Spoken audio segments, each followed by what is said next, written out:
Halo, Assalamualaikum warahmatullahi wabarakatuh. Bertemu lagi dengan saya Rebi Farandika. Kali ini kita akan membahas topik mengenai mengelola toko retail. Terdapat beberapa alasan penting yang membuat pengelolaan toko retail menjadi hal yang penting bagi perusahaan. Yang pertama, pengelolaan toko retail memberikan kesempatan untuk membangun keunggulan bersaing perusahaan. Kenapa? Karena perusahaan retail, khususnya toko retail, sangat sulit untuk membangun keunikan dari barang-barang yang mereka jual. Kenapa? Karena barang yang mereka jual telah dipromosikan oleh perusahaan produsen barang tersebut. Selanjutnya, pada bisnis retail, kesetiaan pelanggan atau customer loyalty itu sering didasarkan kepada layanan yang diberikan oleh toko retail itu sendiri, atau dalam arti lain, customer service-nya. Sehingga menjadi tantangan tersendiri bagi seorang manajer, khususnya store manager atau manajer toko dalam bisnis retail. Penyebabnya adalah seorang manajer harus mengelola sekelompok orang yang skill-nya berbeda-beda dan bahkan tidak memiliki skill sebelum mereka mulai bekerja. Selanjutnya, kesulitan yang dialami oleh store manager adalah bagaimana untuk meningkatkan pemberdayaan dan tanggung jawab dari karyawan untuk menyesuaikan pola kerja mereka dengan preferensi masyarakat lokal. Tanggung jawab store manager atau manajer toko beragam secara signifikan berdasarkan tipe dari bisnis retail itu sendiri. Misalnya, specialty store. Kalau di Indonesia, specialty store itu yang sering dikunjungi adalah misalnya Gramedia yang menjual produk buku dan alat tulis. Nah, mengelola specialty store ini tentu berbeda dengan model bisnis department store seperti Matahari dan Ramayana. Begitu juga dengan bisnis-bisnis lainnya, sehingga seorang manajer perlu memahami tugas dan fungsinya dengan baik. Langkah-langkah dalam mengelola store retail sebenarnya sudah dijelaskan pada bagian manajemen sumber daya manusia. Namun pada topik tersebut masih beberapa bagian awal saja. Pada pertemuan kali ini akan dijelaskan secara detail untuk setiap langkah-langkahnya, yang dimulai dari 1. Rekrutmen dan seleksi karyawan. 2. Sosialisasi dan pelatihan karyawan. 3. Memotivasi dan mengelola karyawan. Yang 4. Mengevaluasi. Dan yang 5.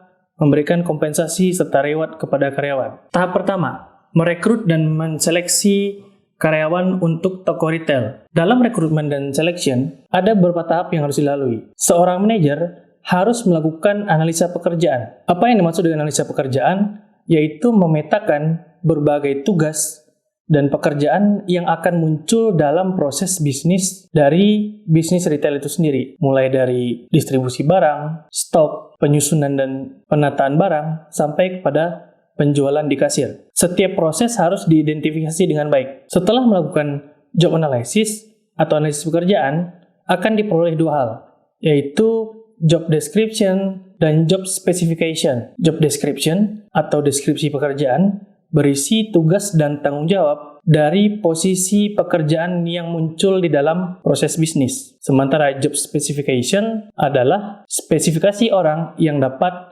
melaksanakan tugas dari yang digariskan pada job description. Setelah melakukan analisis pekerjaan dan menentukan job description serta job specification, baru dilakukan seleksi. Seleksi dilakukan dalam beberapa tahap, dimulai dengan menawarkan lowongan pekerjaan. Seperti yang sering kita temui pada berbagai website dan surat kabar mengenai pembukaan lowongan pekerjaan pada toko retail. Di situ dijelaskan deskripsi pekerjaan. Misalnya, dibutuhkan karyawan toko pada bagian kasir misalnya. Di situ dijelaskan tingkat pendidikan yang dibutuhkan seperti apa dan seterusnya. Kemudian, setelah dilakukan pengumuman, kemudian dilakukan proses seleksi dengan melakukan tes tertulis, kemudian wawancara, sampai kepada penentuan akhir dari penerimaan si calon karyawan. Tahapan selanjutnya adalah memilih karyawan yang sesuai dengan kebutuhan toko. Untuk karyawan yang telah terpilih dan lolos untuk bekerja pada toko, hal yang harus dilakukan oleh manajer selanjutnya adalah memberikan orientasi dan pelatihan. Orientasi, seperti yang dijelaskan sebelumnya pada materi MSDM, berfungsi untuk memperkenalkan karyawan baru kepada segala aspek pekerjaannya, baik toko itu sendiri, lingkungannya, tim kerja, dan berbagai produk yang ada di toko. Setelah proses orientasi, karyawan juga akan diberikan pelatihan dengan beberapa metode. Misalnya dengan metode terstruktur. Pelatihan terstruktur dilakukan dalam bentuk workshop misalnya. Kemudian ada juga on the job learning experiences. Si karyawan baru langsung berlatih dengan mengerjakan pekerjaan sesungguhnya, seperti learning by doing. Kemudian ada beberapa metode lainnya seperti e-training, bisa menggunakan video di internet, dan berbagai media elektronik lainnya. Kemudian pendekatan campuran. Setelah proses orientasi dan pelatihan, tahapan selanjutnya yang harus dilakukan oleh seorang store manager adalah memotivasi dan mengelola karyawan. Untuk aspek ini, hal yang sangat ditekankan adalah pola kepemimpinan atau leadership. Leadership adalah proses di mana seseorang berusaha untuk mempengaruhi orang lain untuk mencapai tujuan. Dalam hal ini, tujuan yang dimaksud adalah tujuan dari toko itu sendiri. Sehingga dalam leadership perlu ditunjukkan perilaku-perilaku kepemimpinan. Yang pertama berhubungan dengan pekerjaan, mulai dari perencanaan, pengorganisasian, memotivasi, mengevaluasi, dan mengkoordinasi aktivitas di store itu sendiri. Kemudian perilaku yang harus ditunjukkan adalah kemampuan untuk menjaga kelompok agar tetap ada pada kinerja yang baik. Caranya adalah dengan tetap memastikan bahwa setiap karyawan merasa puas dan bekerja dengan baik secara bersama-sama. Kinerja seseorang menentukan kinerja kelompok, sehingga tidak ada individu yang lebih besar daripada kelompok itu sendiri. Hal ini sering dipraktekkan pada berbagai store retail modern. Sebut saja misalnya Indomaret atau Alfamart.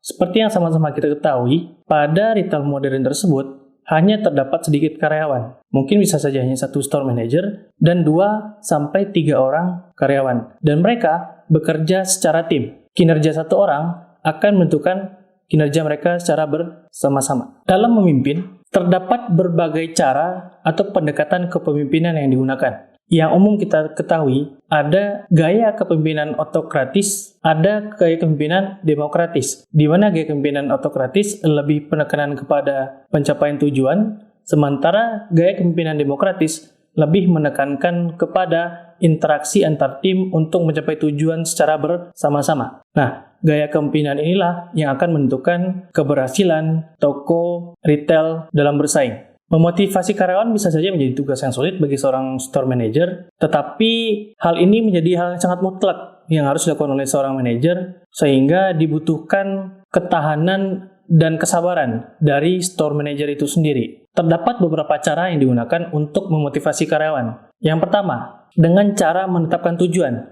yang lebih dikenal dengan goal setting. Goal setting yaitu menetapkan tujuan oleh manajer, kemudian disampaikan tujuan yang ingin dicapai, dan menunjukkan komitmen dan meminta komitmen setiap anggota kelompok untuk mencapai tujuan tersebut dengan mempertimbangkan kemampuan dari masing-masing anggota dari dalam kelompok. Cara lainnya adalah dengan memberikan program motivasi yang bersifat individual. Misalnya saja, dengan memberikan reward untuk kinerja masing-masing individu sesuai dengan tugas dan fungsi mereka. Atau memberikan program kompensasi yang bersifat selektif bagi aspek-aspek tertentu dalam pekerjaan karyawan. Misalnya, bonus untuk pencapaian target tertentu pada produk tertentu. Tahapan selanjutnya dari proses mengelola toko adalah melakukan evaluasi serta memberikan umpan balik atau feedback kepada karyawan.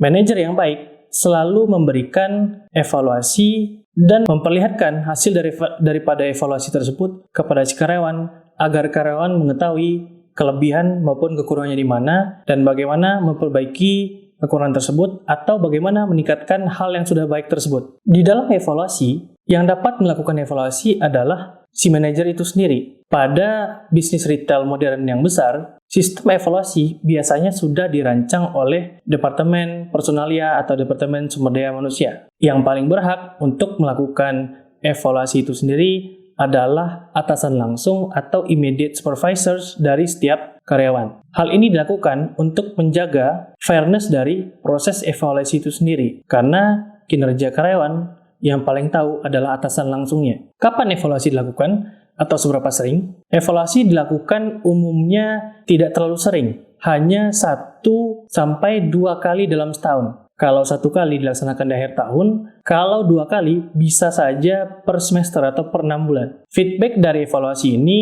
adalah metode yang paling efektif untuk meningkatkan kemampuan dan keahlian dari karyawan. Kenapa? Karena karyawan dapat mengetahui secara langsung bagian mana yang kurang dari pekerjaan mereka. Tahapan terakhir dari mengelola toko adalah menetapkan kompensasi dan reward bagi karyawan toko. Kompensasi adalah perencanaan yang dilakukan untuk meningkatkan motivasi kerja karyawan. Dengan pemberian kompensasi akan memberikan harapan tertentu bagi karyawan sehingga mereka mau bekerja mencapai kinerja yang diharapkan. Secara umum, kompensasi dan reward terdiri dari dua bentuk. Yang pertama, extrinsic reward atau reward extrinsic. Reward yang disediakan oleh manajer atau perusahaan dalam bentuk kompensasi langsung berupa uang atau monetary compensation, kemudian promosi jabatan, dan pengakuan secara resmi. Sementara juga ada reward dalam bentuk intrinsic. Reward yang diperoleh oleh karyawan secara personal dari atasannya atas kinerja yang mereka lakukan,